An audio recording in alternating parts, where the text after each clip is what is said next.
আসসালামু আলাইকুম। আজকে আমরা আলোচনা করব অক্টাল সংখ্যা পদ্ধতি নিয়ে। অক্টাল সংখ্যা পদ্ধতি নিয়ে আমরা কিন্তু অলরেডি আলোচনা করেছি। আমরা কি জেনেছি যে অক্টাল সংখ্যা পদ্ধতির বেস হচ্ছে কত? 8, তাই না? 8 হচ্ছে অক্টাল সংখ্যা পদ্ধতির বেস। বেস 8 মানে কি? বেস 8 মানে হচ্ছে সংখ্যা পদ্ধতির ডিজিট সংখ্যা। ডিজিট সংখ্যা কত? ডিজিট সংখ্যা হচ্ছে 8টি, তাই না? 8টি হচ্ছে সংখ্যা পদ্ধতির ডিজিট সংখ্যা। তো কোন 8টি? 0, 1, 2, 3, 4, 5, 6 and 7, তাই না? এই 8টি। তো এতটুকু আমরা জানি। এইবার আমরা এক্সট্রা কিছু বিষয় নিয়ে জানবো। আচ্ছা, অক্টাল সংখ্যা পদ্ধতি কেন তৈরি করা হয়? অক্টাল সংখ্যা পদ্ধতি আবিষ্কার করেন কারণ কি? এটাকে আরেকটু মানুষের জন্য সহজলভ্য করার জন্য এবং আরেকটু কম্পিউটারের জন্য, উন্নত কম্পিউটার আবিষ্কারের জন্য, ঠিক আছে? উন্নত কম্পিউটার আবিষ্কারের জন্য। তো আধুনিক, এটার মূল কারণ হচ্ছে কি? আধুনিক কম্পিউটার তৈরির জন্য। আধুনিক কম্পিউটার তৈরির জন্য আমাদের অক্টাল সংখ্যা পদ্ধতিটা আহ, তৈরি করা হয়। তো এটা তৈরি করেন হচ্ছে সুইডেনের রাজা সপ্তম চার্লস, ঠিক আছে? তো এতটুকু যদি ঠিক থাকে তাহলে আমরা দেখি অক্টাল সংখ্যা পদ্ধতি সম্পর্কে একটু এক্সট্রা তথ্য আমরা জেনে নিই।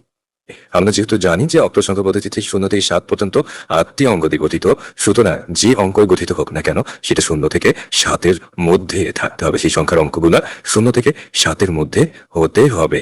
তো যেমন এক্সাম্পল যদি আমি দিই, চলো এক্সাম্পল দেওয়া যাক। আমি যদি বলি 1, 2, 7, তো এটাকে তুমি অক্টাল বলতে পারবা। আমি যদি বলি 1, 6, 8, তাহলে কি এটাকে অক্টাল বলতে পারবা? পারবা না, কারণ এখানে একটা 1 থেকে 7-এর বাইরের চলে আসছে, তাই না? আমি যদি বলি 2, 2, 9 কিংবা 8, 7, 6, এগুলো যদি আমরা বলি তাহলে কিন্তু হবে না, কারণ কি এখানে আমাদের এই সংখ্যা পদ্ধতিগুলোতে কি চলে আসছে? 7-এর বেশি অঙ্কগুলো চলে আসছে, যা অক্টালের ক্ষেত্রে প্রযোজ্য নয়। বুঝে গেছে? আচ্ছা, যদি এতটুকু বোঝা যায় তাহলে আমরা কি বলতে পারি যে যে সংখ্যা পদ্ধতি থেকে আরো 0 থেকে 7-এর ভেতরে অঙ্ক দিয়ে যে কোনো অঙ্ক বা সংখ্যা গঠন করা হয়, তাই না? সেটাকে বলা হয়। তাহলে আমরা যে এই যে লিখলাম, তোমার 0 থেকে 7 পর্যন্ত লিখলাম না? তো 0 থেকে এই যে 7 পর্যন্ত আমরা লিখলাম, তার পরের সংখ্যাটা কি হবে? 7-এর পরেরটা কি হবে? আচ্ছা, 7-এর পরেরটা কি হবে বলতে পারবা?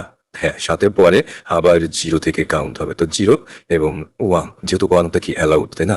আবার 10, 11, 12, 13, 14, তারপর হচ্ছে 15, তারপর হচ্ছে 16, তারপর হচ্ছে 17, তারপরে আবার কি? তারপরে তারপরে কি 18 হবে? 18 কিন্তু হবে না। তো 18 না হলে একেবারে কি হবে? একেবারে হবে কিন্তু 20। 20 কেন হবে? 7-এর পর কত? 7-এর পরে 0, তাই না? 7-এর পরে আবার 0, কিন্তু ওই যে দশমিকের সাথে বা তার আগেরটার সাথে সেটা যোগ হয়ে যাবে, তো হবে কত? তাহলে 20। যেমন আমি যদি তোমাকে বলি যে 27, হ্যাঁ, 27-এর পরে কি হবে বলো? 27-এর পরে কি হবে? 27-এর পরে হবে হচ্ছে 30, রাইট?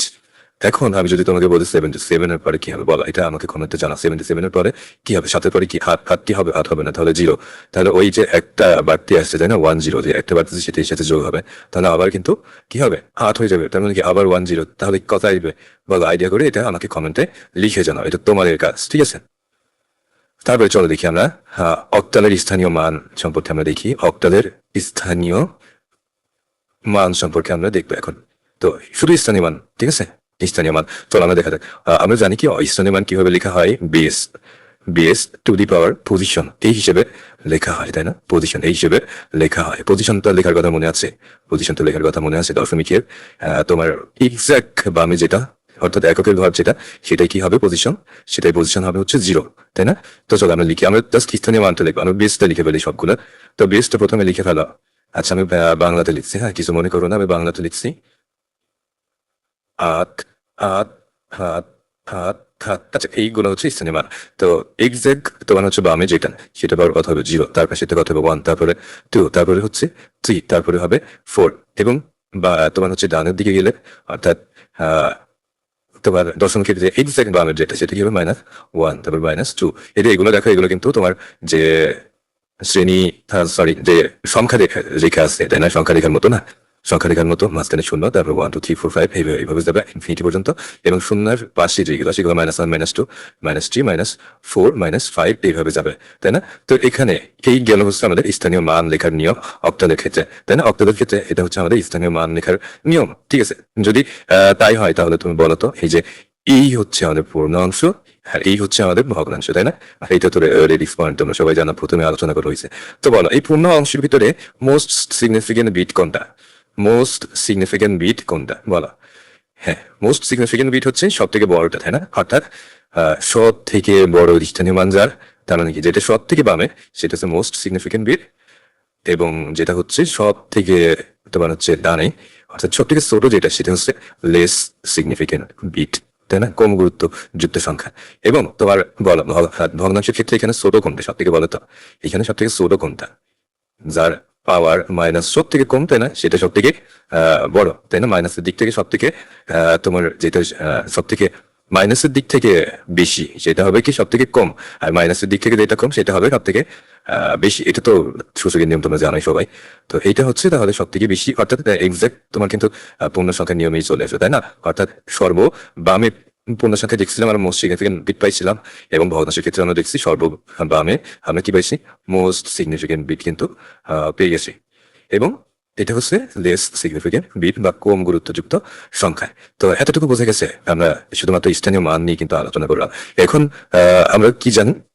আমরা জানি যে স্থানীয় মানের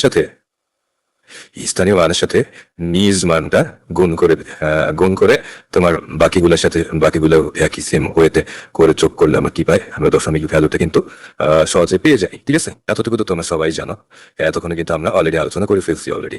তো তারপরে দেখো, তারপরে আমরা দেখি যে এখানে বলতো কোন সংখ্যা পদ্ধতিতে 1 আর 1 কত হয়? 10 হয়। কোন সংখ্যা পদ্ধতিতে হয় বলতো 1 আর 1 10?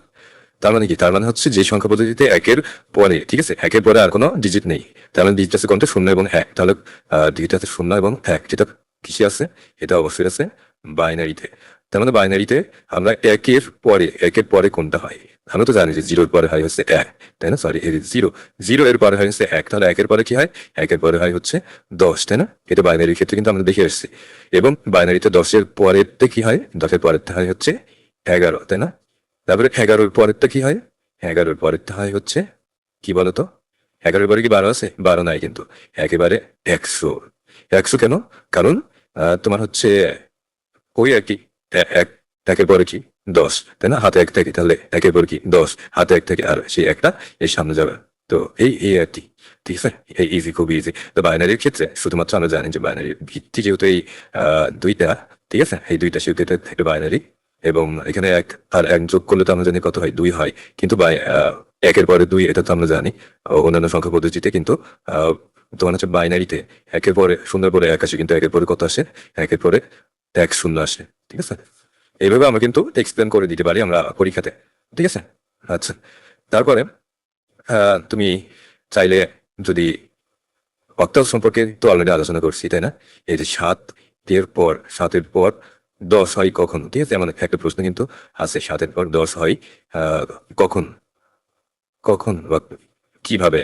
এটা কিভাবে হয়? এটা শুধুমাত্র হয় কিছু অক্টালে, তাই না? অক্টালে, কারণ কি? অক্টালে আছে 0 থেকে 7 পর্যন্ত, তাই না? 0 থেকে 7 পর্যন্ত।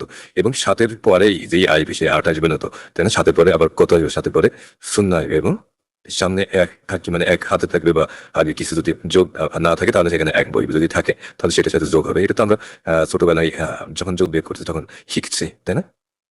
তাহলে দেখো এখানে, তাহলে বলতে পারো তুমি যে 7-এর পরে কত আসবে? 10 আসবে। এখন 17 এর পরে কত আসবে? 17-এর পরে কত আসবে বলো তো? হ্যাঁ, 17-এর পরে 20 আসবে। এখন তুমি যদি বলো যে 77-এর পরে কত আসবে? হ্যাঁ, 77-এর পরে কত আসবে বলো? 77-এর পরে 100 আসবে, তাই না? ওকে। তো এবার আরো কিছু গুরুত্বপূর্ণ বিষয় নিয়ে দেখো। অক্টাল সংখ্যা পদ্ধতিতে 0 থেকে 7 পর্যন্ত কয়টি থাকে টোটাল? কয়টি? 8টি, তাই না?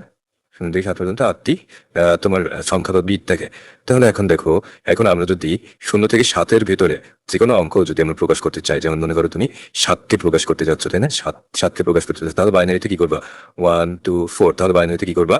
যে আচ্ছা, এইগুলো হচ্ছে বাইনারি বিট, ঠিক আছে? বাইনারি স্থানীয় মান আমরা নিলাম, ঠিক আছে? স্থানীয় মান নিলাম, এবং দেখো 7 5 6 7, মানে তিনটাই যদি আমরা নিই বাইনারিতে, তাহলে আমরা 7 পাচ্ছি, তাই না? তিনটাই যদি আমরা নিই তাহলে আমরা 7 এর মান হিসেবে 7 পাচ্ছি, তাই তো? আচ্ছা, এটা ইংরেজিতে লিখি, শব্দকে ইংরেজিতে লিখছি, তো 7 আমরা পাচ্ছি। তাহলে 0 থেকে 7-এর ভেতরে প্রকাশ করতে হলে বাইনারিতে কত লাগবে? বাইনারিতে কত লাগবে বলতো? বাইনারিতে 3টি বিট লাগবে, তাই না? 3টি বিট লাগবে, এটা কিন্তু আমরা দেখলাম 0 থেকে 7-এর ভিতরে প্রকাশ করতে হলে 3টি বিট লাগবে। এখন 7-এর পরে কত হয় বলো? 7-এর পরে হয়ে গেছে 8। এখন 8 কি 3টা বিট দিয়ে প্রকাশ করা যাবে? যাবে না, তো তখন আবার 7টা বিট লাগবে। তাহলে 7কে প্রকাশ করতে হলে কয়টা বিট লাগে? 3 বিট লাগে, 3টা বিট লাগে। তার মানে তুমি কি বলতে পারো? তুমি বলতে পারো যে 0 থেকে 7 পর্যন্ত এটা প্রকাশ করতে হলে লাগবে হচ্ছে 3টা বিট। সুতরাং তুমি বলতে পারো যে অক্টাল অক্টাল সংখ্যা পদ্ধতিতে যে কোনো সংখ্যা প্রকাশ করতে হলে, যে কোনো অঙ্ক প্রকাশ করতে হলে তোমার কয়টা লাগবে? ফ্যাক্টর জন্য ফ্যাক্টর জন্য কয়টা লাগবে? 3টা। মনে থাকবে, একটার জন্য লাগবে 3টা। ঠিক আছে, অক্টালের জন্য তোমার প্রকাশের জন্য ফ্যাক্টর জন্য 3টা বিট লাগবে। আরেকভাবে দেখো, অক্টালে তোমার হচ্ছে 8 হচ্ছে বেস, তাই না? বেস হচ্ছে 8। আচ্ছা, 8 যদি বেস হয় তাহলে তুমি দেখো বেস 8, তাই না? 8কে আমরা যেহেতু বাইনারিতে প্রকাশ করতে চাই প্রত্যেকটা বিটকে, তাহলে আমাদের কয়টা লাগবে দেখো? 2 টু দি পাওয়ার 3। আমরা 8টাকে কিভাবে লিখতে পারি? 2 টু দি পাওয়ার 3, তাই না? কারণ হচ্ছে দেখো 2 গুণ 2 গুণ 2 কি হয়? 2 গুণ 7 গুণ 8, তাই না? তাহলে 2 টু দি পাওয়ার 3 মানে হচ্ছে 8। এখন দেখো তুমি যদি বাইনারিকে রূপান্তর করতে চাও, তোমার অক্টালকে যদি বাইনারিতে রূপান্তর করতে চাও, তাহলে তোমার 3 বিট লাগবে। দেখানো দুইভাবে কিন্তু দেখেছি। আচ্ছা, আরেকভাবে দেখো, 2 2 আর আছে 8, ঠিক আছে? এটাকে আমরা কিভাবে সমান লিখতে পারি? আমরা সূচকের নিয়মে সমান কিন্তু লিখতে পারি। 2 টু দি পাওয়ার 3 লিখতে পারি এখানে, আর এখানে 2 টু দি পাওয়ার 1 লিখতে পারি, তাই না? তাহলে দেখো অক্টালের একটার জন্য বাইনারির কয়টা লাগে? বাইনারির 3টা বিট লাগে। তাহলে এখন তুমি যখন অক্টালকে বাইনারিতে রিপ্রেজেন্ট করবা, তখন কয়টা করে বিট নিবা? 3টা করে বিট নিবা, তাই না? তার মানে 3টা পজিশন তোমাকে নিতে হবে। একটা হচ্ছে 1 2 4, তাই তো? এই 3টা নিতে হবে। আচ্ছা, এটা কিন্তু কোনো টেকনিক বা কোনো কিছু না। এটা হচ্ছে এমন আসলে যে তোমার 2 to the power 0, 2 to the power 1, 2 to the power 2, তো ঠিক আছে, এই যে তুমি পজিশনটা নিচ্ছ, ঠিক আছে? ডাউন টু তুমি পজিশনটা নিচ্ছ। তো এটা এটা হচ্ছে মানে আমাদের অ্যাকচুয়াল যে জিনিসটা, সেটা কিন্তু আমরা এত জটিল উপায়ে ভাববো না। আমরা সহজ যেটা হয় সেটা নিয়ে ভাববো, ঠিক আছে? তো 1 টু 4 এই 3টা বিট মিলে আমাদের অক্টাল সংখ্যা পদ্ধতিটা প্রকাশিত হবে। তো যেখানে দেখো 2 টু দি পাওয়ার 0 মানে 1, 2 টু দি পাওয়ার 1 মানে 2, 2 টু দি পাওয়ার 2 মানে 4, এমনিটাই দেখাই দিলাম আর কি, ঠিক আছে? এক্সট্রা একটু কিছু জেনে রাখো। আচ্ছা, যাই হোক, তো এই ছিল আমাদের অক্টাল সংখ্যা পদ্ধতির মোটামুটি যাবতীয় যত ডিটেল আলোচনা করা যায় সেটা।